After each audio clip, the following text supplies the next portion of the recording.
I woke up to the sound of a damn excavator in my yard. Not a metaphor, an actual excavator rolling across my grass like it belonged there. And who was riding shotgun in the truck behind it? My neighbor. Smiling, waving like this was her property now. Problem is, it's not. It's mine. Been mine for 15 years. And she thought she could steal it with some paperwork and fake charm? Buckle up. I'm Jack Grayson. I live on the edge of a small, quiet town called Pine Hollow. Not much to say about it except people here usually keep to themselves, at least until Cynthia and Bradley Kane moved in. They were flashy, loud, and had that particular vibe that screamed, "We've never worked for anything, but we want to own everything." My house sits on about half an acre, but next to it is my pride. 3 full acres of raw, beautiful land. It's where my grandfather taught me how to garden, where I learned patience, quiet, and what real value feels like. When he passed, he left me just enough to buy that land and keep it safe. I never planned to build anything flashy. Just a workshop one day, maybe a greenhouse. Something real. Then came Cynthia. It started one Saturday morning. I was out back with a cup of coffee, walking the property line, planning where to plant raspberries. Birds were chirping. It was quiet, until her voice cut through the air like a car alarm. She was on her deck, on the phone, talking loud enough for the squirrels to hear. "Yes, it's finally happening," she said. 3 acres, all ours. We're putting in a natural stone pool with a waterfall. Maybe a tennis court. I stood there frozen, coffee halfway to my mouth. What the hell was she talking about? We already contacted the designer, just waiting on the paperwork. My husband knows people. I walked over, thinking maybe, just maybe, she had confused someone else's land. Maybe a different plot nearby? She was still scrolling on her phone when I called up to her. "Morning," I said.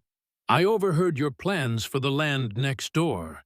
Just to clarify, that land's mine. I've owned it for 15 years. She gave me a smile so fake it should have come with a price tag. "Oh, you must be mistaken. My husband's in real estate. He's been working with the owner. I am the owner." That smile didn't even twitch. "You'll be compensated fairly." There it was. That tone. Like she was doing me a favor by taking what's mine. A few days later, I found survey stakes hammered into my property. Bright pink flags and everything. When I walked over, there she was again, clipboard in hand, talking to a man in a company polo. "Excuse me," I said. "What's going on here?" "Just a preliminary survey," the guy replied, looking neutral. Too neutral. "On whose authority?" Cynthia jumped in. "Ours. We've contracted with them. It's fine." "It's not fine. This is my property. You have no right to be here." The surveyor blinked, uncomfortable. "Ma'am, you did say you had permission. We're in the process of acquiring it," she said, waving it off.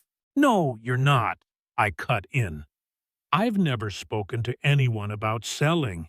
I can show you the deed right now." The surveyor wisely backed out. "Cynthia," she fumed, "do you know how much it costs to reschedule these people?" I started pulling out the stakes one by one. That night, I called a lawyer. We drafted a cease and desist. Certified mail. Legal language. I felt better for about 4 days, until I woke up to an engine rumbling in my yard. An excavator again. Cynthia was in the passenger seat of the truck, waving like this was some grand opening. I ran outside.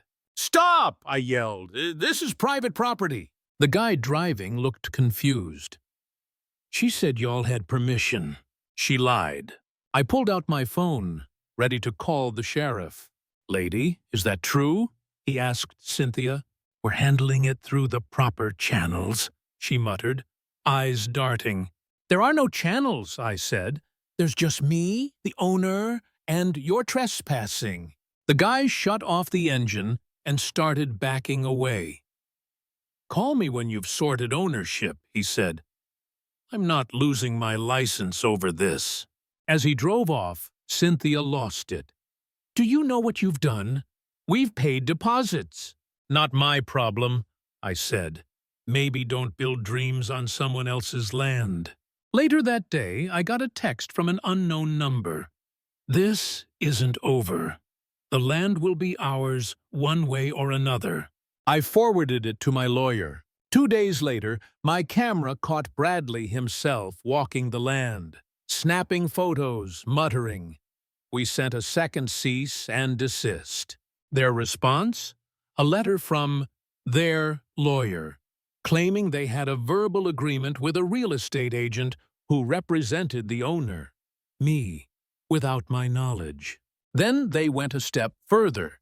They filed for a building permit with the county using my land, with their names as owners. That was it?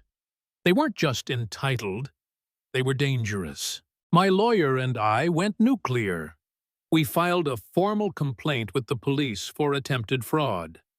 We prepared a civil suit, trespass, harassment, emotional distress. Then I made it visible. I called a fencing company, ordered a full 6-foot cedar privacy fence around the border. Private property, no trespassing, signs every 20 feet. The day before installation, I hired a landscaping crew to finally start the garden project I'd always wanted. Raised beds, fruit trees, a small greenhouse. Right where they planned their pool. The morning the crew arrived, Cynthia and Bradley came storming out. "What the hell do you think you're doing?" Bradley shouted. "Improving my land," I replied. "You can't build here. This land is mine," I said, pointing to the official survey markers I'd just paid for. "Professionally documented. Go ahead and check." Bradley stepped forward, chest puffed. "We'll fight this." "You'll have to," I said calmly. "But first, maybe check your mail. The police should be contacting you about the fraudulent permit." His face changed, red to pale in about 2 seconds. "What lawsuit?" I took a step closer. "For fraud, trespass, emotional distress, all documented. Video, photo, your wife's text messages. Very helpful, by the way." He didn't say another word, just turned and walked back home. 2 days later, they folded. A letter from their lawyer. They were withdrawing all claims and asked if I'd drop the lawsuit. My conditions? They pay all legal fees, cover the cost of the fence, and sign a binding agreement admitting I'm the sole owner and that they'll never set foot on my land again. They agreed to everything. Turns out, Bradley had been fed nonsense by some shady real estate consultant who told him he could seize underutilized land if he filed enough fake paperwork and pushed hard enough. He thought I'd cave. He was wrong. Today, my land's better than ever. The fence is up. My greenhouse is thriving. And Cynthia? She won't even make eye contact when she drives by. I heard they're putting their house up for sale. And honestly, I hope they do. Because next time someone tries to take what's yours, make sure they pay for every single inch. You know what I learned? Entitlement doesn't hold up in court.